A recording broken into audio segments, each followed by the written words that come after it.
Tell us more about AFS. What is it that you actually do? The main aim is to actually create the skills and the attributes within young people and older people to live in a more peaceful world. And we do that through providing different learning opportunities, either traditionally through exchange programs.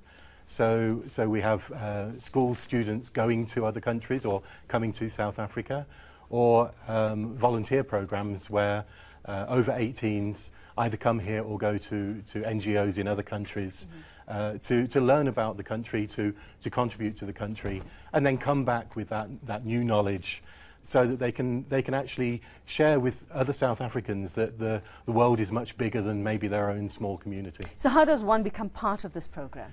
Well, we have volunteers. We have 22 different chapters around the country, and people can just become a volunteer so that they can assist with either recruiting students, or they can host students who come to South Africa.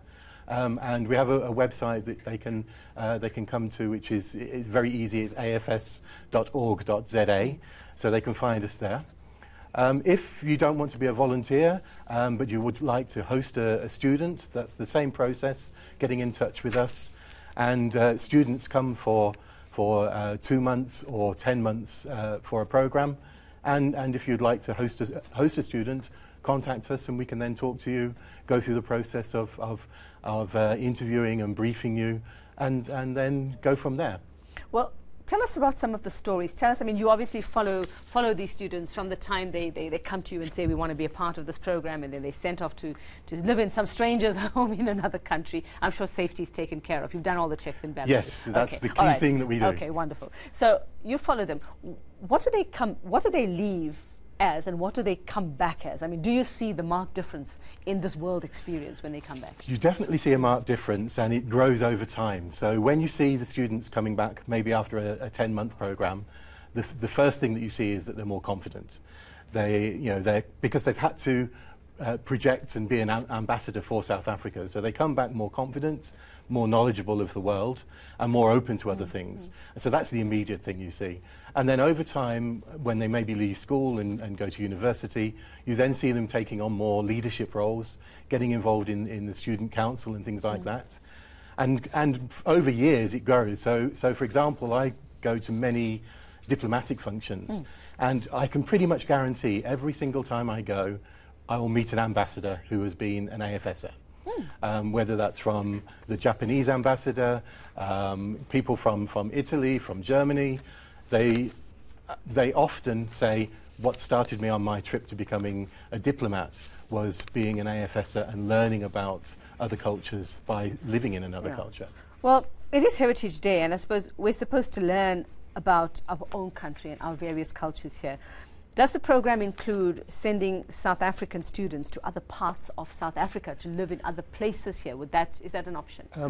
Not to live in other places at the moment. We would love to do that. We did that. Or to experience this time. This is the same sort of thing, but in another. Yes, yeah. We did do that about 2 or 3 decades ago, when we weren't having so many people coming to South Africa. But we have actually got shorter programs now, and there's a program starting on Saturday coming Saturday. Where we've got students coming from 3 different communities, just for a short program of about 9 days. And they'll be living together, learning about each other's culture, learning about the differences but also the similarities between different parts of South Africa, and then going back to their schools to be ambassadors again for learning about the cultures of South Africa, so that people don't feel that if I come from a small school in KZN, this is what South Africa is about. Yeah, and I mean, that was my next question, Dennis, is also, I mean, looking at, and we've seen racism is not dead in South Africa. It's come to the fore more than ever before, I think, than over the past 20 years or so. How do you know that you're sending the right person to project the right image and to say, well, not to lie, but to give a true reflection of what South Africa is when you send them to another country? When we select people, it's really about an openness. So the first thing that we try to find, are you open to other cultures? Are you open to learning? Because if you're not open to learning, you're not going to be able to project a good picture of yourself as a South African. Then it's about talking about reality. Yes, you don't want to sugarcoat things, but also not to get into that trap of always when people talk about what's negative in Africa and specifically South Africa, just agreeing with it, bringing in your own perceptions, your own experience. Many people around the world, their only picture of Africa is what they see maybe on some news programs where all they see is when we do make headlines for the wrong reasons. So it's really about being able to project what it's really like to be just a normal South African, and yes, not sugarcoat it, but be open to sharing that. So what's the criteria in your selection process? There are different programs. So we're just in the process of finishing a selection process for one program, which was looking at 15, 16 and 17-year-olds. That one is a very academic program, so you have to have very good marks. We do have programs, and that's a sponsored program. We also have programs where people can actually pay to send their students on a program.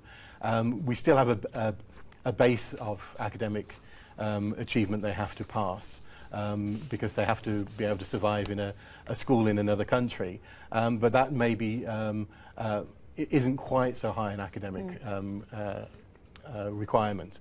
But a lot of it, like I say, is more about their attitude. If you could be the best student in the country, if you don't have an open and accepting attitude, you're not going to be successful. So what do you need from them when they come back? Do you allow them to sort of, are they required to spread the message, to speak to other students, to speak to their peers? They go back to their high school, I would imagine, wherever they left from? Yes, yeah. So that's the first thing that we ask them to do, is to get involved in talking just with their peers at school, maybe giving a presentation at school or within their local church. And do they do it when they're on that side as well? Within the school mainly, yes. So they often give talks about South Africa within the high school that they're placed. But then they're also encouraged to become volunteers within our chapter structure, so that they can then help in recruiting new students, or maybe talking to people who want to host students about what it's like to be in a new family. Wonderful. All right, so many opportunities. Absolutely wonderful. I wish that this was around when I was in school, which was a very long time ago. Thank you very much. Well, actually, I think it was, but we didn't know about it. We weren't on the TV. We weren't on the TV then. Thank you very much, Thank AFS National Director Dennis Lane, just explaining to us how the program actually